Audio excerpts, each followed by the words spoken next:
How would it feel to be a single woman, very successful, finally adopting a child and learning you have breast cancer? Here she had spent all of her life doing all the right things, but Michelle Meisner knew that with this young daughter, she had to live. Michelle's story is one of a constant battle through treatment and finding out she had a second diagnosis of breast cancer, and still she found a way to get through it. She's always been an inspiration to me. She was on our board. She was a part of our transition in human resources, which is her background and her expertise. But she's also just a very kind and caring woman. And just on a personal note, she was the first board member to show up at my house when it was flooded by Harvey. That's the kind of woman you're about to listen to, Michelle Meisner. When you subscribe to our show, you help us grow. Someone you know may need to hear this story, so please share with your family and friends and consider supporting our mission at therose.org. Let's talk about your breast. A different kind of podcast presented to you by The Rose, a breast center of excellence and a Texas treasure. You're going to hear frank discussions about tough topics, and you're going to learn why knowing about your breast could save your life.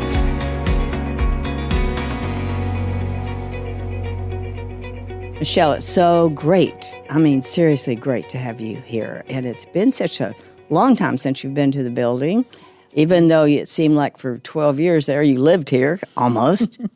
Michelle was on our board. But I tell you, the way that you came to us was probably one of my favorite stories. So share that with us. How in the world why did you find the Rose? How did you find the Rose? And what happened? So I had gone through my first experience with breast cancer. I was 42 when I was diagnosed. So I was 43. It was a year later. And I woke up one morning and I just felt better.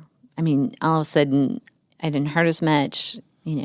Scars had faded, and I had an energy that I hadn't had. Chemo just takes it out of you. And I couldn't sleep that night. I was kind of had this new energy, and I was just excited about things. And I thought, I've got to give back. I mean, I had so many people along that journey with me that I thought, I need to give back. And so I went online and I found the Rose. And I don't even think I waited until 8 o'clock the next morning to call you. And I think they put me through right away. And I was like, and you said, well, why don't you come see me? And I was here either that afternoon or the next day. I know you were. I was going, she's not going to show up. I mean, I get these calls. Everybody's always excited to help, but they don't really come through. But boy, you were there. I was there. I was ready to. It was a life-changing moment. I used to say that I was grateful to have cancer because how it changed my life. And I realized you can't be grateful for such a dreadful disease that's killed so many people. That's just the wrong word. What I'm grateful for is that I survived. And I'm grateful that I got to make some decisions that changed my life because cancer made me aware of how short it was. And at the time I was diagnosed, I had 2 other good friends that worked for the same company I did, Continental Airlines. And neither one of them are here with us today. And so it just gave me this energy to do something more with my life. So cancer is a dreadful, horrible disease, and I'm thankful that I survived 2 bouts of it. But I'm not grateful for cancer, but I'm grateful for the insights that I achieved. So the first time you were diagnosed, did you find your cancer, or was it? No, I didn't really find it. I got knocked over the back of my head with it. I was running around. I was working for Continental Airlines. I was in my early 40s, and life was so good. I mean, Continental, for those who don't know, you travel for free. You travel. It's the kind of place, and still one of the places I adore the most. You pack a bag on Friday because you know somebody's going to be in the building who's going to want to go somewhere, and so you just kind of, I'd love to go to Venice this weekend. Okay, let's go. And so I was living that lifestyle, and it was international and global and beautiful. And all of a sudden, in around October, I started feeling a pain in my breast, and I was like, ouch. And I told a woman I was working with, I said, she goes, you need to go get that checked. I said, breast cancer doesn't hurt. I said, it's just something irritating and I'll be over it. And it kept going and kept going. And so finally, a good friend of mine whose husband is a radiologist said, she needs to go. And so that's how I found it. And it was found pretty quickly. And so you had a year of treatment? I had a year of treatment. It took me about a year to get over it. I think I had 6 months of chemo, and that was right when they came out with the HER2 part of that. And so it actually turned into be 18 months because at the 6 month mark, that drug was developed, and it was I think a monthly shot, and I was in that then for another year. But that was the easiest part of it. That drug didn't bother me at all. When you came to the Rose, I remember you saying, I'll do anything. So what did you wind up doing with it? Well, gosh, I mean, I was on the board before I knew it. And I remember, I don't know if anybody was more shocked than I was that I was on the board. But I came in, and I'm an HR professional. And so I helped out with some of your HR stuff. I think I did some training for you to begin with before I was really on the board. I think I came in and did some leadership and employee training. I'll never forget the policies thing. Oh. My least favorite part of HR, all the rules. But you have to have them. I mean, they're important from a compliance standpoint. But yeah, I didn't know if you were going to have me licking envelopes or running errands, or I just knew that I wanted to be involved. I done research in the middle of the night on the Rose. I knew what you were doing. I know your story. I knew about Rose and Dixie and how you started, and it just spoke to me. It was just time in my life because people were so good to me when I was sick. Not everybody has that kind of support system, and it made me realize, if I can go be of service to even one person, I want to do it. And Michelle, we'd had, of course, volunteers come in before, but never someone who didn't know us in some other way. Yeah. You were like from out there. I found you. Yes. Yeah. And you brought a whole nother group of people to us, which was incredibly important at that time. Yeah. And I don't know do you remember the fundraiser we had about scare of breast cancer? No. I was just thinking about that. The ghoulishly pink ball. Oh, yes, ghoulishly pink. I pitched that to you, and you're like, no, we cannot do that. That does not even sound like what we want to do. Because it was going to be a Halloween party. I know, and I was going, Halloween party? We're not going to do a Halloween party. Of course, that was back when I was very conservative and very straight-laced. Yes, you were. You didn't let breast be called anything else but breast. Yes. So were you one of those boob girls? That was No. Okay, I just want to make sure. I called them the girls. Oh, that's my girls. Right, the girls. And I go, what girls? What are you talking about? My girls. Yeah. No, so I don't even know where the name came to me, but I had a really, who turned out to be as close to me as my sister's friend by the name of Jessica Rossman, and she had access to a bar downtown that was kind of haunted in its own way. And someone else donated those business first class tickets that on Continental. And it just dawned on me. And I love Halloween. So I thought, how do I pull all these things together? And I did. And it was so much fun. Oh, what did we raise? I think it was 15,000, 20,000? I think it was a little bit more than that. Yeah. I mean, the tickets alone raised at least that. That's right, because the tickets were the half pleased. of it. Yeah. The tickets alone raised at least half of that. So I think it may have been closer to $40,000 to $50,000. I mean, it's my first. I'd never done a fundraiser before, so it was that's what I remember. I was going, oh, she thinks she's really going to raise some money here, and you did, and I did. I'm not used to failing on a lot of things, and I wasn't going to fail on that. Oh, it was fun. We all dressed up. Remember, I mean, everybody came in costume. It's right on Main Street, and it was just my parents were there. They got into it. It was just, my sisters were there. It was just a wonderful, wonderful fun time. And Jessica, who'd already been doing a lot of fundraising, kind of worked with me through that and got some free booze. Knew what she was doing. Yeah, she knew what she was doing. Well, she had done a party called Rock and Roll or the Rock Party for Planned Parenthood. And she had just done Come Dressed as Rock Star. Dressed as Rock Star. So we just kind of fitted in right after that and did the same thing. So what else happened to you during that time? Oh, gosh. It was such a a lot of things happened. So I was diagnosed in 2005, went through treatment, 2004, went through treatment in 2005. And then the most incredible boss I ever had, Gordon Bethune, decided to retire that year. And so I was going through that. And when he decided to retire, he's such an amazing mentor and still a very, very good friend of mine. I was starting to get headhunter calls at that point. When the CEO leaves, they start calling people. And I got called by a headhunter, and I went and talked to him. And I said, I'm getting these calls, and they're for pretty nice jobs. And he said, when I leave you, you leave, because he gave a year notice. He goes, I don't even want to talk about it.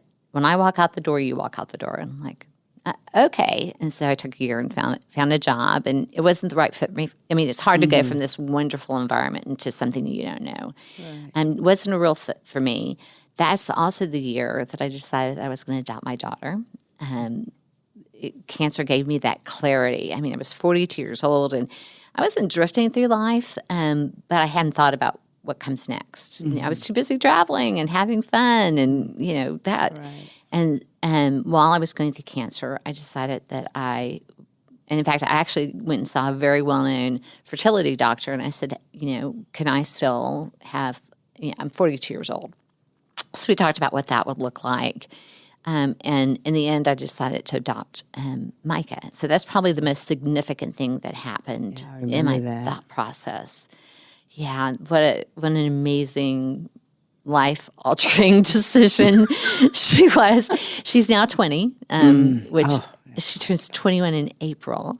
She's still the most lovely young lady in the world. I have to remind her sometimes, I'm still your mom. Because she treats me like her best friend. And I love that, but there's still times even at 20 when sorry, Micah, when she wrecks her car for the second time, there's still times you have to step up and go, as your mother. Yes. And she's so, I think she was always smart. Smart as a whip. Oh, my gosh. Like worldly from the get-go. Yeah. Well, she grew up with adults. She grew up with adults. I'll never forget the little fur coat. She was dressed like a little princess. Yes, she was. She just was. She was raised with that great group of friends from Continental. But then you had a second. Yes. Yes. And it happened not so far. I adopted her in 2007. In 2011, I was diagnosed with breast cancer again, and she was 6.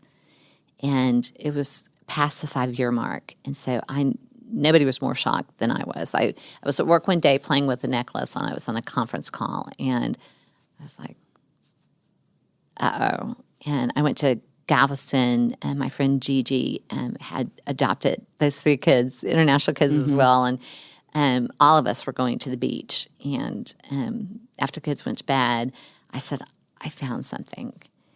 And she goes, no. I said, and I knew it. By that time, I had been around you guys. I knew what it felt like. The first time I was just didn't know what was going on. The second time, I knew it. And so I went in. The same cancer? Same breast cancer, yeah. But I had a complete mastectomy, and it came back in my pectoral muscle. Right. So it was. I called you the day I found out, and you said, "Did it?" And you said, "Did it move to the other breast?" I said, "No, it just went deeper." And Anderson didn't know how to treat it, and I'm like, "You're MD Anderson," because there's all kinds of concerns. How much of that muscle can you take, and without me being handicapped from it, and so it. Well, if anyone was going to get something new or something different, of course, it was going to be you. I remember time after time, something new would happen in your treatment, and we'd go, "Never heard of that." Yeah. What does that look like? Yeah. But what wound up happening? Well, first of all, the first time I wasn't as scared as I was the second time, and I feel for people who have to. The first time you don't know. The first time you have chemo. The first time I didn't have to have radiation, but you don't know what to expect. I had a full mastectomy with a tram, and that hurt a lot. And the second time, with it being something that even Anderson had to get their best thinkers around, and then knowing what I was going to have to go through. it was stage 4, and they said this could be terminal. And I had a 6-year-old daughter, and a single mom, 6-year-old daughter, fully responsible for all the bills, everything, all the bills. And so it knocked me. It did knock me. I thought about it. I prayed about it a lot. And I don't have the same definition of God as everybody else does. I'm not an organized religion, but I sure did find someone who would listen to me very quickly whenever I was going through that. And I was scared for my daughter. I was scared for me. Sorry. Yeah. And my little girl was 6 at the time, and I sat her down. I said, "Yeah, Mommy's sick." "Well, is it your tummy? Is it?" I said, "No, Mom, I have breast cancer." And she knew I'd had it before. And she was like, "Are you going to lose your hair?" I said, "Yes, I'm going to lose my hair." And I was so grateful that that's the worst thing she could think of was "Are you going to lose your hair?" And she goes, "Well, then I'm going to shave my hair." And I said, she has this beautiful blonde hair. And I said, "No, honey, you're not going to shave your head." And so she went and toddled back to her room and came back in. And she goes, "I have another question." I said, "Sure, what is it?" And I'm expecting the big questions like, are you going to die? You know, how sick are you going to be? You know, am I going to have to take care of you? And her big question was, "So you're going to have a wig, right?" And I said, "Yes, Mommy will have a wig." And she's going into 1st grade. And she goes, "But we're not going to," and it was the summer, she goes, "We're not going to tell anybody at school that you don't have any hair." And I said, "We don't have to. I'll wear a wig every time I'm up there." And then she went away and she came back and she goes, "Well, if you're going to be buying rigs," and this is in the age of the iPad or iPod, and she came back and she said, "I have found these wigs that I would like to have these as well. So if you're going to get a wig, then," and it was a Rapunzel wig, it was an Ariel wig, and so my friends heard that and they started buying all these wigs for her. So if I was going to wear a wig, she was going to wear a wig. So comes 1st grade and first day of 1st grade, and she'd been there for kindergarten, and I walked her into 1st grade. And without missing a beat, she goes, "My mom is bald and she's wearing a wig." I was like, so much for all that planning. I'm pretty sure we talked about this. She goes, "Take your wig off." I go, not going to do it. And she wore her wigs for a little bit. And I, of course, had to wear my wig. And so she took it. She never got to the point at 6 that this could be something. But she did know how sick I was because the chemo made me sicker. And, you know, there was a lot more time of uncertainty. So keeping that sense of calm around her is when she all of a sudden had all these aunts. And when she was about 10, Aunt Jessica and Aunt Donna and Aunt Ivy and Aunt Maya and Aunt Lorette, I mean, it was just a mixed dozen, right? When she was about 10, I'm going to do a shout out to Maya Shea, who's been just a good friend to her. But, you know, Maya's from China. So when Maya was on, she's a reporter for ABC, Maya was on TV, and she goes, "There's my Aunt Maya." And Micah doesn't understand. This generation doesn't see the difference in races at all. And some mean kid next to her said, "How can that be your aunt? She's from China. She's Asian." And Mike was like, so she came home and she goes, "Are they all really your sisters?" It was the first time it dawned on her that, wait a moment, and then she picked out a couple of them and she goes, "Please don't tell me that these are not your sisters." I mean, you know, she had favorites within the aunt group. So the levity brought joy to my life. And my mom was such a big help that second go around because I couldn't have, you know, dealt with my daughter and working, because I worked through it. I was working for a company called Cyberonics, and they're now Livanova. But Dan Moore, do you remember Dan, our CEO? Dan brought me into his office and just said, just like Gordon had done, and said, "Whatever you need, we've got you." And that's how I got through that. Is through that kind of support. But my daughter was nothing but joy and levity during that time. And, you know, at that age, she moved back into my room. I had finally gotten her in her own room. She moved back into my room, and she was just like, "I don't know what's happening in here, but there's a lot of coming and going, and I'm just gonna be over here. And so she looked through that with me, and she got me through it. Yeah. She was almost like the little mother then. She was little mother hen. Yes, she was. yes. I've got another funny story. I've just got to do a shout out. I recently lost my friend Jessica. Yes.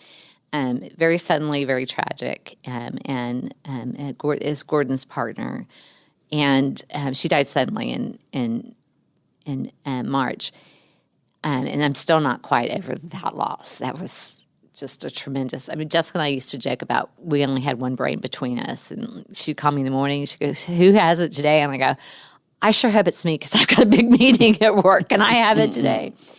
And so whenever I was at Anderson being diagnosed, and it was in my pec muscle, and they told me they were going to bring in all these doctors because there was groupthink on it. Like, how are we going to? Because they knew I had to have some surgery to remove it. And so Jessica just met me there at Anderson, and I was already in the room with a bunch of doctors. And Jessica comes walking in, and remember, Jessica's tall and gorgeous and just has so much presence. Yes. All the doctors in the room turn their head on, who's coming whooshing in. She's like, I'm sorry, excuse me. I promise you, at least two of them said, "What can we get you? Do you need some coffee?" And I am there without my top on because they are, deciding and they're all, can I touch? And it didn't bother me anymore. And I was like, gentlemen and women, back to me, please. And she was like, no, I'm fine. You need to pay attention to her. But she had that kind of presence about her that they didn't know who she was, but they suspected she was somebody. And she was there just humbly as my friend taking notes. So that was the kind of friendship she and I had. And she really, I didn't know her the first time I had cancer, but I did know her the second time. And between making sure that Micah was okay and her checking on me, her loss has been harder than anything that I've faced. But yeah, it's still kind of going through that. But So you mentioned that several have gone on. Yeah, so when I was diagnosed, a good friend that I worked with named Tracy, who ended up marrying one of our executives, Dave Hilton, found out she had triple negative cancer at the same time. The first time I had cancer, and I had HER2/neu, hormone receptive, and our paths just quickly went in different directions because at that time there was no treatment for HER2/neu and or triple negative.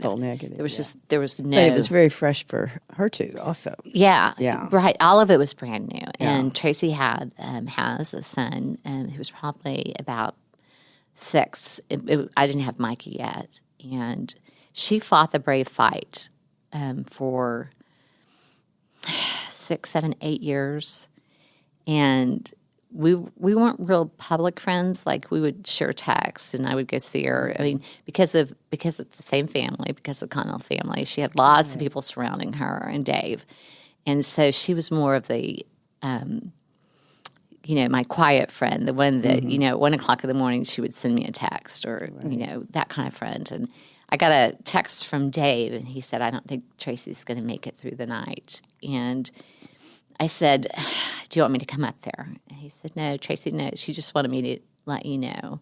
And I said, "Will you tell her I love her?" And, and that was hard because we had so many things in common, about the same age, children. And so I went through that. And then a girl who was a concierge, which was the very elite of elite customer service in London, and she was diagnosed almost the same month I was. And she had hormone receptive, so she should have been on the same path. But the difference was her healthcare system is so different than our healthcare system. And where I could call Anderson and they would fit me in if I had a problem, she'd have to wait for days to get back into a hospital environment. And she didn't last past 5 years. Oh my goodness. So that first time, I knew how fortunate I was, even though it was stage 2. And my treatment was hard and it took a toll on me. It was nothing like what I had a couple of friends going through. But that's so important for anyone to remember. It doesn't always mean your support system isn't always family. It isn't always who you expect them to be. And sometimes you have to be the support of someone else. Even when you're going through it. Even when you're going through it. And that is a very different part of the breast cancer survivor's life that many, many will never, ever know. It's just so different. Well, there was other people at Continental. I mean, 50,000 employees. Of course, there's going to be odds. There's several. And my role at Continental was a very public one. I was in human resources, and there were things that would go out under my name, and so my name was recognizable. I've been working for the airline since I was in my 20s as a flight attendant, so I grew up there. So I knew people that way, but because I had a recognizable name, and it was only because of my job. It wasn't because of my position at the company. People reached out to me who were going through it, and some of them, people didn't rally around them. They didn't have the same. They were a flight attendant that didn't fly with the same crew every week. Or every month. I mean, there was just people who were lonely during this time. And you and I talked about this. How do you make sure? Because I had everything I needed. I remember at one time you and I were talking about building out a part of the rows that we would keep stocked with stuff. And so people who were coming through who didn't have that support system could go into the closet and pick out what they needed. And I mean, that was so meaningful to me because I didn't want for anything, during both bouts of cancer. It got out to our corporate headquarters because I was working downtown for Continental at the time, and I lived really close to downtown.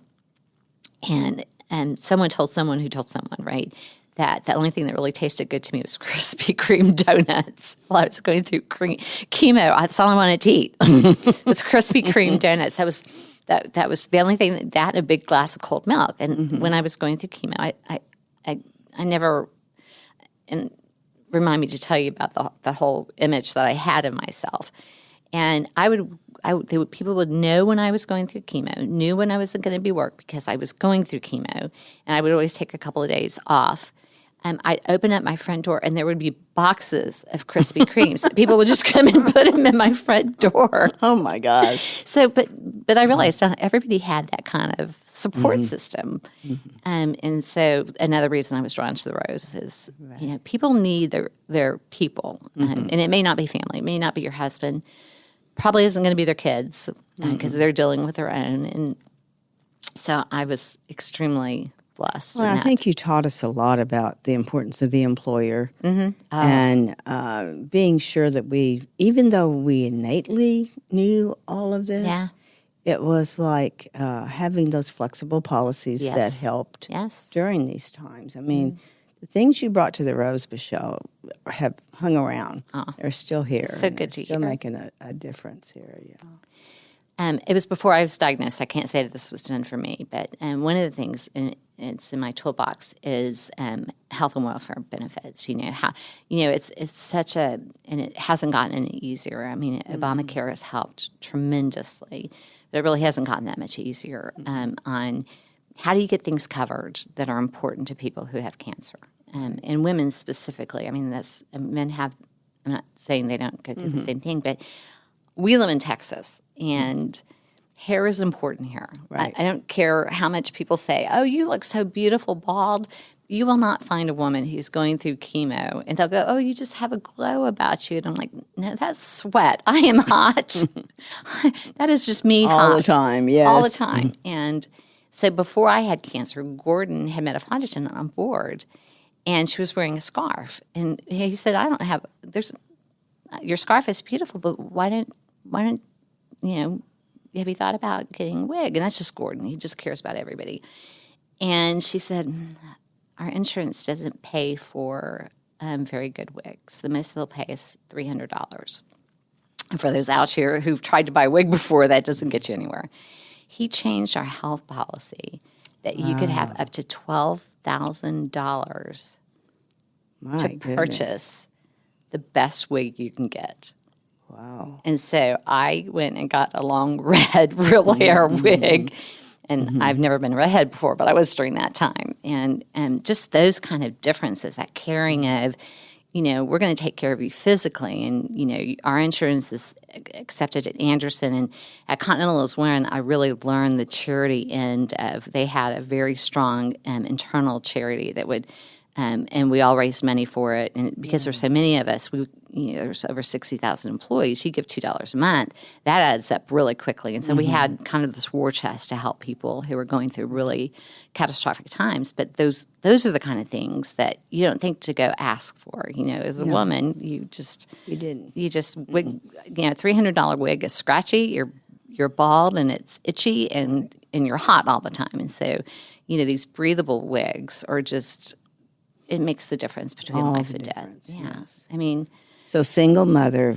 young woman, adopted a child on your own, but surrounded by an incredible support system. Amazing. And, I believe, and like I said, I have a little different way about thinking about God and religion. I believe in that completely. I'm just not a go to church every Sunday kind of girl. I call myself a recovering Baptist. Sorry, Mom. That became very important to me, is the sense of knowing that I'm okay. And so the first time I knew without a doubt that I was going to survive it. I had everything in me telling me that this was not the end of my story. The second time I didn't have that. I was scared and just having that sense. So, I was at a place, I was talking about how the world works for me. At Continental, I was just surrounded by love during that time. And I got to tell you a funny story about that, because not everybody's going to always be nice to you. It doesn't matter what you're going through. The second time, I was at Cyberonics, and it was that same type of environment that, will get you through this time. And that employer piece, knowing what's in your insurance, knowing what additional things you can add to it without much cost to the company is important, because anyone facing cancer needs that support. Even with full insurance, cancer is expensive. Yes. And, I mean, even I was fully insured, and there were still costs that insurance just doesn't cover. I mean, like the travel for my parents to come back and forth, or when I was really sick the second time with my daughter, being able to bring someone in my home that summer who took care of her, and my employer helping pay for that. I mean, those kind of things.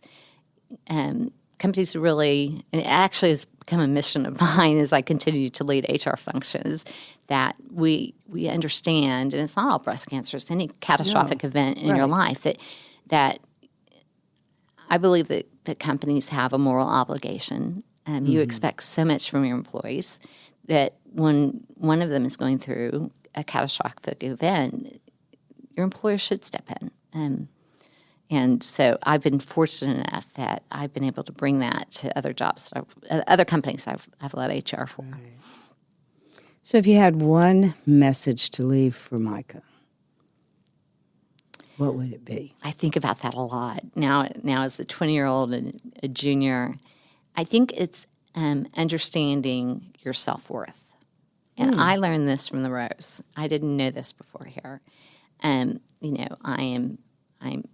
I've come from a middle-class background, but my career has allowed me things that most people don't get to have. I mean, and I heard a story that either Dixie or you told. I had you guys come in for Women's Month. I think it was Women's Month. I don't think it was breast cancer awareness. And it was you. And you showed a picture of what happens when cancer gets to the point where it's growing outside the breast. And it was from a woman who was Latino, and she was afraid to be diagnosed. And she knew she was sick, and because of her culture and because of the fact she didn't have a good job, and she didn't know if she could afford to be treated. And that left this imprint on me that I certainly not from a privileged background, but that I have so much, and that employers can find that money. I have put a charity into every company I've worked for since. And at first people go, no, we're not going to do that. I'm like, we need to do it. I mean, having those funds. And so back to Micah. Sorry, I kind of diverted. So I want Micah to understand her self-worth. I don't want her ever to be thinking she's not worthy of treatment or worthy of being treated well or worthy of the good things in life to bring. I want her to be grateful for them, but I want her to know that she's worthy. My grandfather, a long time ago, years and years ago, I have a cousin who was Miss USA. I mean, for whatever reason, very pretty people in my family. And he told me when I was really little, and I didn't understand it until later, he said, anybody can be pretty. He goes, but not everybody can be smart. He goes, so you choose smart. And I want her to know that, choose smart. And so if I can tell a quick story, Micah came to me, and, I have supported myself and supported my daughter and at times supported my parents and others, through the course of my life, and I've been able to do so. But I don't want Micah to think that it's easy. And so she came to me, and it's really important to her that she goes into social work. She has this desire because of her adoption from Russia and the challenges she faced. And so she came right out while she was graduating. She goes, I want to be a social worker. And I said, okay. I said, I think that's the most worthy thing you can do. I said, but let's look how much a social worker is going to make. I said, because honey, I'm not going to be around forever. I'm an older mom. There's going to be a time where you're going to have to be. I want you in a position where you can afford your life, and you're not dependent on chance or marrying the right person or any of that. And so we went through the books, our books, and I said, this is not. And I'm not knocking any social worker because that's God's work. I mean, that is absolutely. That is amazing. But for my daughter, I knew as an older mom, and I never married, so I haven't been a really good role model on that. I said, let's think about other things you can do that still does that good work. And so back to Jessica. Jessica's a lawyer. And we're friends. I already talked about Maya. We're friends with Jean Wu, who is in our Texas Congress. And we were all talking one night, one Christmas Eve, and either Jessica or Jean said, you should be a lawyer, because if you don't remember that about Micah, Micah's always been a negotiator. I'll do this if you do this. Okay, I'll take a bath, but then you have to read me 3 books. I mean, it's always been that negotiation. And I said, you would make a good lawyer. So it changed her world. She's now going to law school and she wants to do family law. And she's already started thinking about how does she do pro bono work, and then how does she, make money. And I'll end with this because it's so funny and so Micah. And I hope from environment she gets this from me. And she came to this was recently. And she's thinking through law school and where she wants to go. And she still lives at home. I mean, we're still so very close, and I will never kick her out. I mean, I'm just not going to do it. But she came in and she goes, okay, so as their legal representative, she said, what's my scope? And I said, well, you advocate, you go with children to family court, you help them speak up for themselves. She goes, well, that's good. She goes, but who gets to decide what happens to these children? And I said, well, that would be a judge. And she goes, yeah, that's what I'm going to do. I said, let's get through law school. Baby steps. So that's so like your daughter. So much like the mother. Oh, well, thank you so much, Michelle, for being with us today. It's been a pleasure. Helping us to put things in perspective. Yeah. Thank you. This is a huge honor to be here. Thank you. Oh, you're most welcome. Thank you for joining us today on Let's Talk About Your Breasts. This podcast is produced by Speak Podcasting and brought to you by The Rose. Visit therose.org to learn more about our organization. Subscribe to our podcast, share episodes with friends, and join the conversation on social media using hashtag Let's Talk About Your Breasts. We welcome your feedback and suggestions. Consider supporting The Rose. Your gift can make the difference to a person in need. And remember, self-care is not selfish. It's essential.